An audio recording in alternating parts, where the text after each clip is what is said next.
அறிவிச்சுடர் பார்வையாளர்களுக்கு வணக்கம். இன்றைய காணொலியில் நம்மோடு இணைந்திருப்பவர் திராவிட முன்னேற்ற கழக தேர்தல் பணிக்குழு செயலாளர், மேனாள் சட்டமன்ற உறுப்பினர் திரு இள புகழேந்தி அவர்கள். வணக்கம், மகிழ்ச்சிங்க. அனைவருக்கும் வணக்கம். இப்ப புதியதாக உச்சநீதிமன்றத்தினுடைய தலைமை நீதிபதியாக பதவியேற்றக்கூடிய மாண்புமை கவாய் அவர்கள் மகாராஷ்டிரா மாநிலத்துக்கு போகும்போது அவர்களுக்கு உரிய அந்த புரோட்டோகால் படி அந்த மரியாதை வழங்கப்படவில்லை என்ற செய்தி பரவலாக எல்லா மீடியாவிலையும் வந்திருக்கிறது. அது காணக்கூடிய செய்தியாக இருக்கிறது. முதல்ல அதை பற்றிய தங்களது பார்வை. முதலில் நாம் பார்க்க வேண்டியது, பாரதிய ஜனதா என்பது RSS அரசியல் வடிவம். RSS என்பது மிக மிக மதவெறி பிடித்த கொள்கைகளை அடிப்படையாக கொண்டது. கோல்வாக்கர் எழுதி வச்ச பஞ்ச் ஆஃப் தாட்ஸ் என்ற புத்தகத்தில் பல்வேறு நிலைகளில் கொடுக்கப்பட்டிருப்பதுதான் இன்றைக்கு பாரதிய ஜனதா வெளிப்படையா சொல்லாம மேலோட்டமாக வேற ஒண்ணு செய்யலாம். ஆனா பேஸ் பாத்தீங்கன்னா அதனுடைய வார்த்தைகளுக்கு வடிவம் கொடுத்த மாதிரி இருக்கும். இப்படி மனிதர்களை நம்ம ஐயா தந்தை பெரியார் அவர்கள் தமிழனை பார், திராவிடனை பார் கூட அவர் சொல்லல, உலகத்திற்கே ஒன்று சொன்னார், மனிதனை நினைந்தார். மனிதனை நினைந்தார். அந்த மனிதனை நினைந்து அவர் சொன்னாரு. இவர்கள் அந்த மனிதத்திற்கு விரோதமானவர்கள். மனிதனை பிறப்பால் வேடிக்கை பார்த்து அவர்களுக்கு இழிவுகளை சூழ்கிறார்கள். இப்ப என்ன சொல்றாங்க, நீங்க உயர்ந்த பதவியில இருக்கலாம், நீங்க எப்படி வேணா எந்த பதவியில வேணா இருங்க, ஆனால் உங்களுக்கு தலையில பிரம்மன் எழுதி இருக்கிறது, நீங்க பிறப்பால் யார், அதை வச்சுதான் இந்த சமூகத்தில் நாங்க பார்ப்போம் என்கின்ற கருத்தை வெளிப்படையாக சொல்லியே தவிர வெளிப்படையாக செய்யலாம். அதைத்தான் நாம புரிந்து கொள்ள வேண்டும் என்பதற்காக தான் இந்த சம்பவத்தை பார்க்கும்போது கவலை அவர்கள், அவருடைய தந்தையாரு குடியரசு கட்சியினுடைய தலைவராக இருந்த கவாய், அவர் அந்த அளவிற்கு மிக தீவிரமாக பொது வாழ்க்கையில் ஈடுபட்டவர்கள். இந்த உச்ச நீதிமன்றத்தினுடைய தலைமை நீதி அரசர் கவாய் தன்னுடைய திறமையாலும் அறிவாலும் ஆற்றலாலும் படிப்படியாக உயர்ந்து அந்த இடத்துக்கு வந்திருக்கிறார். அவருடைய தன்னுடைய சொந்த மாநிலத்திற்கு போகிறார், மராட்டியத்திற்கு. ஒரு சொந்த இடத்துக்கு போகும்போது அந்த மக்கள் எல்லாம் என்ன பெருமை கொள்வாங்க, பொதுவாக ஒரு கருத்து, நம்ம ஊரை சேர்ந்தவர், நம்ம மாநிலத்தை சேர்ந்தவர் சீஃப் ஜஸ்டிஸ் ஆகிட்டாரியா, அவருக்கு நம்மளாம் வரவேற்பு கொடுக்கணும் அப்படின்ற எண்ணம் எல்லோருக்கும் உண்டு, மக்களுக்கு உண்டு. அங்கு இருக்கக்கூடிய நீதி அரசர்கள் மற்றும் நீதிபதிகள், கோர்ட் எல்லாம் தான் அவங்களுக்கு தான் வந்தாங்க. ஆனால் புரோட்டோகால் படி வர வேண்டிய அரசு செய்ய வேண்டிய மரியாதை ஏன் செய்யல? என்ன அவனுக்கு என்ன வலிக்குது? ஏன் போகலன்னா போகக்கூடாது என்ற உத்தரவை யார் கொண்டது? அமித்ஷாவை போன்றவர்கள், நரேந்திர மோடியை போன்றவர்கள். அமித்ஷா பத்தி நமக்கு தெரியும், பார்லிமெண்ட்லயே பேசல. அம்பேத்கர் பெயரை சொல்லுவது, உச்சரிப்பது என்பது இப்ப பேஷனா போய் போச்சு. அம்பேத்கர் பெயரை திருத்தவும் சொல்றீங்களே, அத்தனை தடவை இந்த கடவுள்கள் பெயரை சொல்லியிருந்தீங்கன்னா உங்களுக்கு 7 லோகத்திற்கும் போய் நீங்க நல்ல சொர்க்கத்துக்கு நீங்க போயிருக்கலாம். அது கூட உங்களுக்கு தெரியலன்னு பார்லிமெண்ட்லயே பேசி எல்லாரும் கண்டனம் தெரிவித்தார்கள் அமித்ஷா. அப்படிப்பட்ட அமித்ஷா போன்றவர்களின் உத்தரவின்படி பாரதிய ஜனதாவுடைய அரசு, மராட்டிய அரசு கண்டுள்ள, அதனால அவங்க என்ன பெரிய சாதிச்சிட்டாங்களான்னு ஒண்ணும் இல்ல, உலகத்திற்கு தங்களை அடையாளம் காட்டி கொண்டார்கள். அவன் என்ன சொல்றான், நாங்க இப்படிதான் இருப்போம், நீ ஏன் எனக்கு ஓட்டு போற, நீ ஏன் என்ன ஆதரிக்கிற, நாமளும் மறைச்சி இல்லையா, அவரையும் நாங்க வரவேற்க போகல தெரியுமா? 2020 ராமநாத் கோயில் இருக்கார், அவரை அயோத்தி ராமன் கோயில், அந்த கோயில கட்டுறதுக்கு பூமி பூஜை வைக்கலாம். வழக்கமாக அரசு நடத்துகின்ற விழாவிற்கு குடியரசு தலைவரை அழைச்சி செய்வாங்க. ஆனால் இவரை அழைக்கல, இவரை வரக்கூடிய அவரு பட்டியலினத்தை சேர்ந்தவர். 2020 நாங்க யாருன்னு சொன்னோம்ல, நாங்க உங்களுக்கு காட்டணும்ல, சரி 3 தூக்கி நாங்க எதுவும் உட்கார வச்சோம். எஸ்டில மலைவாழ் மக்களுடைய ஓட்டு எல்லாம் எங்களுக்கு தேவையா இருக்குது, அதுக்காக உட்கார வச்சோம். அவங்கள சரி, அந்த அம்மையாரையும் நாடாளுமன்ற திறப்பு பார்லிமெண்ட அன்னைக்கு திறந்து வைத்திருக்க வேண்டியது பிரசிடென்ட். ஆனால் அவங்களை கூப்பிடவே இல்லை, அவங்களுக்கு அழைப்பு எழுப்பி எதுவுமே கிடையாது. அந்த கோயில் தான் தெரிஞ்ச கதை, நாடாளுமன்ற திறப்பு கூட இவங்களை கூப்பிடல இந்த அம்மையார்.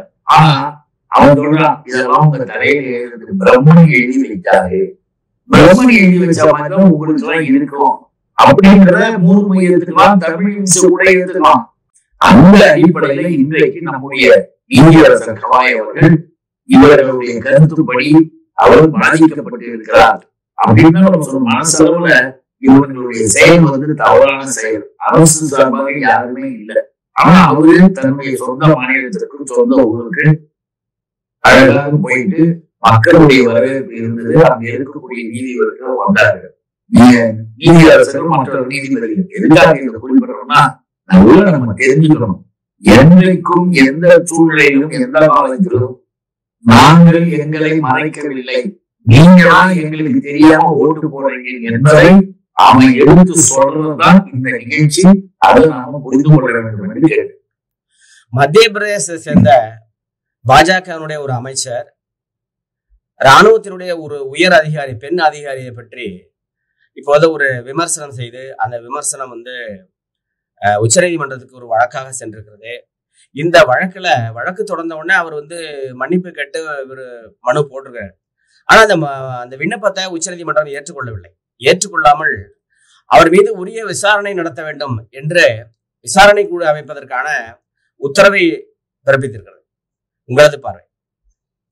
என்னுடைய பார்வை என்னன்னா, கர்னல் அவங்க அந்த சோபியா குரேஷின்றவங்க கர்னலாக இருக்கிறாங்க ராணுவத்துல. அவர்களுக்கு துணையாகவும் பெண்கள் இருக்காங்க. இவங்க செய்தி தொடர்பாளர்களாகவும் பணியாற்றுகிறார்கள். இன்றைக்கு அந்த 26 பேர் உள்ள எல்லாத்தையும் சுட்டு கொண்டுட்டு ஓடுறாங்க. அந்த நிகழ்ச்சியில அவங்களுக்கு திருத்தி விட்டோட நம்ம ராணுவம் எடுத்த நடவடிக்கையை பத்தி பேட்டி கொடுக்குறாங்க. அப்படி பேட்டி கொடுத்துட்டு அவங்க வராங்க.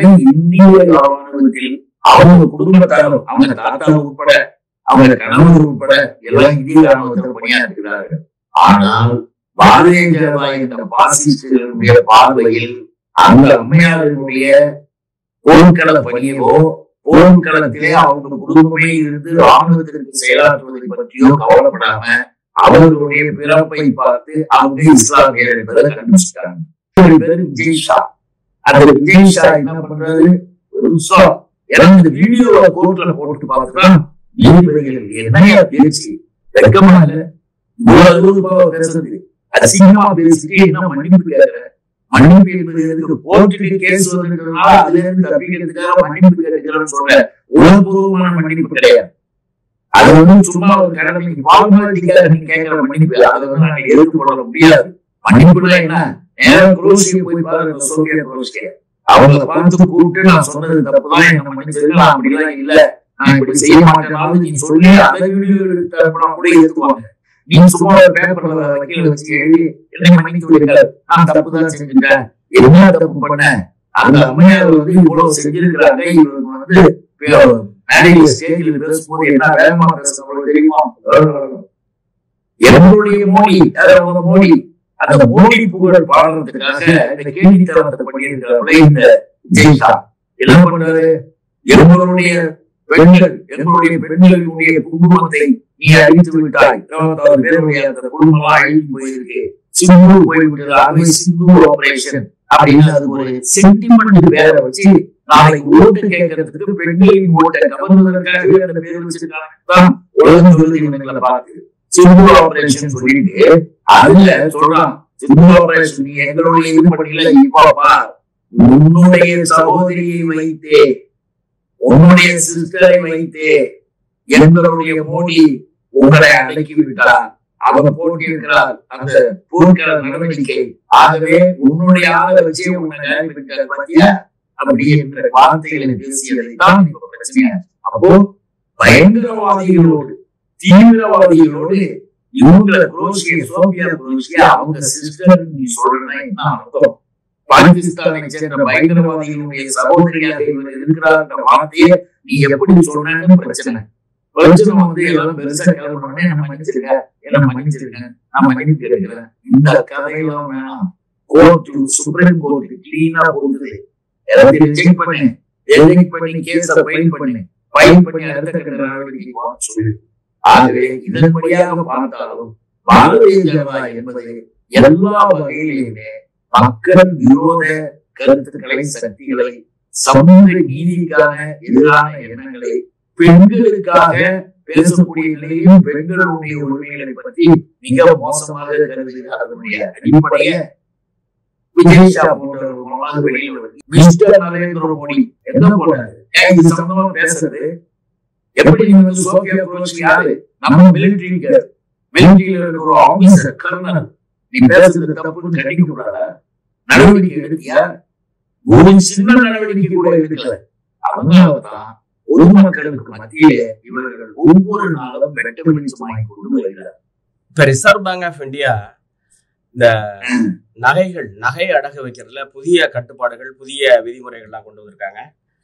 இதனால பொதுமக்களுக்கு பெரிய பாதிப்பு ஏற்படக்கூடிய நிலைமை ஏற்பட்டிருக்கிறது. பெரிய அளவுக்கு இது பேசுபொருளா இருக்கிறது. உங்களுடைய கருத்து? இப்ப நீங்க கேட்ட கேள்வியிலிருந்து நம்ம திடீர்னு இந்த பாரதிய ஜனதா அரசு ஒரு காரியத்தை எதுக்காக செய்யுதுன்னு சொல்லணும். அதனுடைய நோக்கம் என்ன, எய்ம் என்ன, அதனால நாட்டுக்கு என்ன நன்மை? ஒரு அரசாங்கத்தினுடைய திட்டத்தின் மூலமாக மக்களுக்கு ஒரு நன்மை இருக்கணும், இல்ல நாட்டினுடைய வளர்ச்சிக்கு ஒரு நன்மை இருக்கணும், அரசினுடைய பணிகளுக்காவது ஒரு பயன் இருக்கணும், பலன் இருக்கணும். இப்படி செஞ்சிருக்கிறதுனால யாருக்கு என்ன பலன்? நல்லா யோசிச்சு பாருங்க. லட்சக்கணக்கான கோடிகளை கார்பரேட் கம்பெனிகளுக்கு கலந்து இருந்த நரேந்திர மோடி அமித்ஷா கூட்டம், இந்த காவிரியின் கூட்டம் சும்மா ராம பேரை காட்டிக்கிட்டு, அயோத்தி பேரை காட்டிக்கிட்டு, ஊரை ஏமாத்திட்டு கார்பரேட் கம்பெனி முதலாளிகளுக்கு லட்சக்கணக்கான கோடிகளில் கொடுக்கிறது, அப்புறம் வாராக்கடன் என்று சொல்லிட்டு தள்ளுபடியும் பண்ணிக்கிட்டு இருக்கிற மோசடிக்காரர்கள் ஏழை மக்கள், நடுத்தர குடும்பத்து மக்கள் எதுக்கு போவாங்க? ஒரு அவசர தேவை, குடும்பத்துக்கு தேவை, உடம்பு சரியில்லை, இல்ல உடனே தேவை பணம், பேங்குக்கு போறோம், பேங்குக்கு போய் நகையை வச்சு நம்ம பணம் வாங்கிட்டு வரோம், அப்புறம் நம்ம பணம் இன்ட்ரெஸ்ட் கட்டுறோம், இல்ல அதுக்கப்புறம் பணத்தை நகையை மீட்கிறோம், பணத்துக்கு. இது இதுவரைக்கும் இதுல என்ன வலிக்குது? இப்ப என்ன அவனுக்கு கஷ்டத்தை கொடுத்தது? 90% நகையினுடைய அந்த வேல்யூ, அந்த வேல்யூல 90% மேலே இப்ப நம்ம வந்து லோன் வாங்குறோம். அதை என்ன பண்ணாங்க தெரியுமா? இப்ப நேற்று ரிசர்வ் பேங்க் மூலியமா இதை செய்யறது மோடி அமித்ஷா என்ன தெரியுமா?